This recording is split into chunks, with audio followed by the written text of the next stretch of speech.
Ladies and gentlemen, it's my pleasure to call on stage Mr. Paul Robinson. The number one motivator for any organization is the environment, the culture, the air at your office. How many of you have heard the phrase, culture is better than strategy? Right?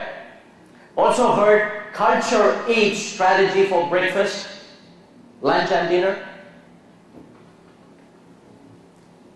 There are two companies in the United States that gets almost 1 million unsolicited resumes. Can you name those companies? Not Amazon, not Apple. One is Google, you're right. Where's the other one? No, it's Procter and Gamble. Now, what do you think people want to work for Google, for a search engine company? Is that what they want to work for a search engine company? What do you think is attracting them to send almost a 1 million resume every year? It's the culture, isn't it? So when we talk about strategic shift, I think one of the key responsibility that we often ignore is that the human resource people are the architects to build this amazing culture for this organization. Because if you have a great work culture, you can attract talent and you can retain talent. It's true or false? If you have a great work culture, you can attract and retain talent. The question is, how do we build a great culture? See, all great cultures are built on certain rituals. And if you have some rituals which is unique and different from the rest of the organization, you can build a culture. And those rituals are built on your values. This is where we put our corporate values into good use. So we create the air. The way we do things around here is different. See, most of the organizations, they can copy your product, they can copy your services, but they cannot copy your DNA. That's your culture. It's very important as people that we build an amazing culture that attract and retain great talent. And to make that culture happen, you need to have great leadership at all levels. We need to have a culture where everything has to be more transparent and more trustworthy, and where trust is more encouraged. An interesting term to use, trust, these days, because it's a very strong word. It is stronger than the word love. Because when your wife tells you, I love you but I don't trust you, you know what that means. But the kind of trust that you can build within your organization with the people, which is very important for sustaining greater success. I'm not talking about the trust where you can have mutual expectation from each other. I'm talking about trust that you can build on vulnerabilities. I'm talking about trust where you can be vulnerable, and vulnerabilities build great trust. That shows amazing transparency to the rest of the people. Now, what is this vulnerable trust I'm talking about?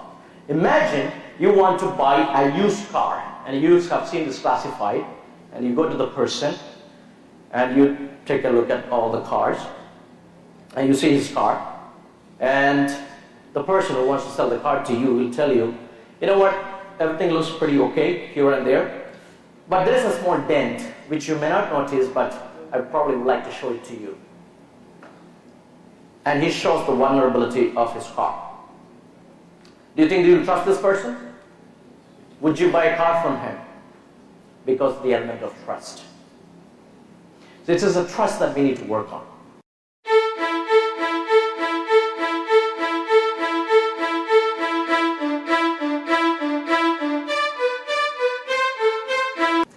So I have a great theory for motivation.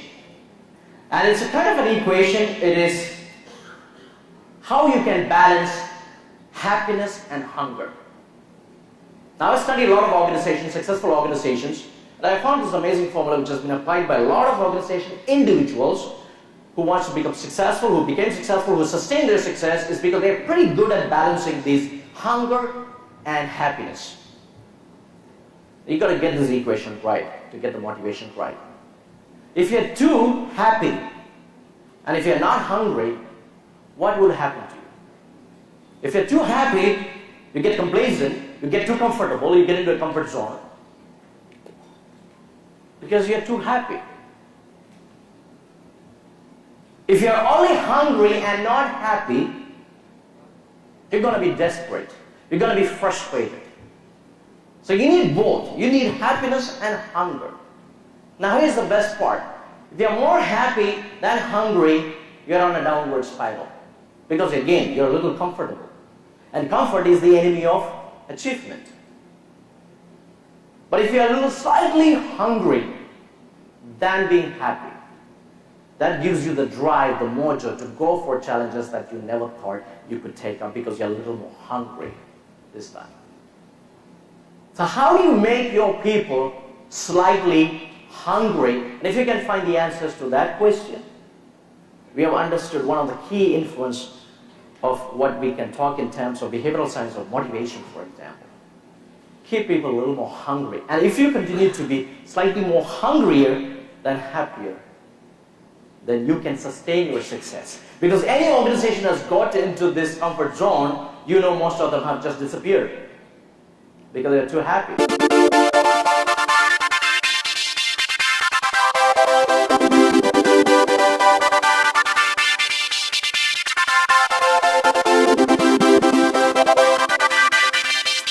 Fact number one, we need to understand, if you want to make people do anything to have a great organization, you know that first we need to build people and people build organizations. We cannot work the other way around. So sometimes we get this paradigm wrong. We think growth and development are the same. No. Growth and development are two different things. You can grow a cemetery, but there is no development there. Development is something internal, something that we do with people. And once we achieve that development, we can grow. That's how we grow the organization. The point number two is that if you want to create a can-do workforce, why not work itself so intrinsically motivating and fun? Why can't work be fun? Why can't we turn the work into more enjoyable and engaging? So sometimes if you look at the designs these days, if you look at the offices, they still have these cubicles. Now we built these cubicles because there was a time we had desktops. And today people talk about bringing your own device and we talk about mobility. Why do we still follow the same pattern of putting people in the boxes rather than just make them go outside the box? In fact, a couple of researchers did this experiment of putting people inside the box and asked them to solve a problem. They could not because they were literally inside the box. And you put them outside the box, they could come out with creative ideas. So creating that environment that would make people think differently and doing things differently. Because if you want to really focus on intrinsic motivation, we need to get people to play their strengths so well. People playing at their strengths. Sometimes people talk about stress. It usually happens because those people are doing things which they're not really good at. Or they're not enjoying it too well. And they have stresses because they're having stressful thoughts. And that's it. Work when it becomes meaningful and when it becomes so purposeful. So when an employee knows that my work is meaningful and the organization has a larger purpose, and I'm part of that small piece of the large jigsaw, then they feel like belonging there so that they feel that they are contributing something to the community, to the customers, to society, to humanity. So making them feel purposeful, where the organization share their true purpose and meaning with their people. That gives them the internal drive. Because people know what they do and how they do it. The problem with most of the organization is that they don't know why they do it. If you ask people, why do you do it? They don't have much of an answer.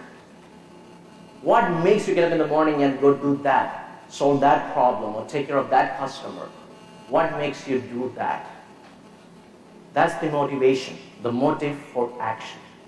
What makes you get up in the morning? What drives you? What is the why there? What is the motivation there?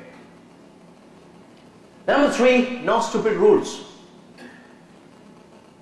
Simple as that. If you can break a rule for your customer, that's a great customer-centric organization, right?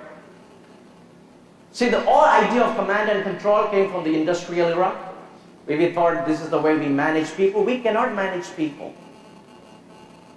We can't. We can manage things. You can't even manage children. Imagine when they grow up, you try to manage adults. You cannot manage people. You can manage things, you can manage processes. You cannot manage people. You have to give them the direction, but once you give them the direction, get out of the way. Don't try to micromanage them. Get out of the way. Once you show them the way, get out of the way. Make it as simple as possible. And here's the interesting thing that I want to talk about leadership of today's time. Because smart people don't want to be led. They just want to be inspired.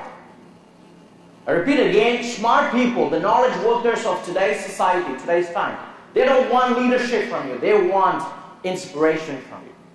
They want your infectious energy. They want to rub on to that infectious energy. They want to be inspired. They want to come alive. They want to feel that ecstasy of achieving something with what they do every day. They want to be inspired. And a couple of best practices we talk about. How many of you agree with me? Recognizing people for doing their jobs is a great practice. Please raise your hand if you agree with me. All right, I'm going to break that myth. I'm going to say stop recognizing people for doing their jobs.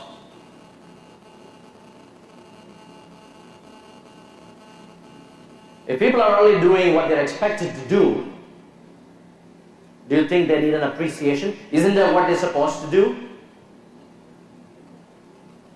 Because if you really keep recognizing people for doing things which they are supposed to do, you're building a culture of mediocrity. If somebody does something exceptional, out of the way, walking that extra mile and doing something extraordinary, that needs appreciation. So people doing a good job, they just need acknowledgement, not appreciation. So maybe you could put up a poster next time in your workplace or an HR policy or whatever you could call it. We acknowledge good work, but we appreciate great work. We acknowledge good work, but we appreciate great work. We appreciate people taking that extra effort in doing something differently, doing something different in the organization, taking that extra leap. For that we appreciate. So next, best practice. When you hire people, you think this is a great practice. Do not hire people who disagree with you. How many of you agree with this hiring practice? Because hire people definitely who disagree with you.